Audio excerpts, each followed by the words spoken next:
بذكر الله ترتاح القلوب وتنزاح المتاعب والكروب. اسی طرح حضرت ابی بن کعب رضی اللہ تعالیٰ عنہ فرماتے ہیں کہ ایک جماعت نے مکے کا سفر کیا اور راستہ بھٹک گئے. جب ان کو موت کا یقین ہو گیا یا مرنے کے قریب ہو گئے تو انہوں نے کفن پہن لیے اور موت کا انتظار کرنے کے لیے لیٹ گئے. تو ان کے سامنے ایک جن درخت کے درمیان سے نکل آیا اور کہا میں ان حضرات میں سے باقی رہ گیا ہوں جنہوں نے حضور صلی اللہ علیہ وآلہ وسلم سے سورہ جن کا سماع کیا تھا. میں نے آپ سے ارشاد فرماتے ہوئے سنا المؤمن اخو المؤمن کہ مومن مومن کا بھائی ہے اور اس کا نگران ہے اور اس کا تقاضا یہ ہے کہ وہ اس کی مدد کرے جب وہ بھٹک رہا ہو تو اس کو بے مدد نہ چھوڑے. تو اس جن نے حضور صلی اللہ علیہ وآلہ وسلم کی حدیث بیان کی.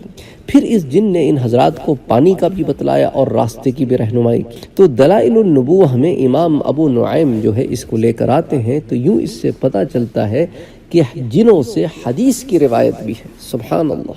بذكر الله ترتاح القلوب وتنزاح المتاعب والكروب.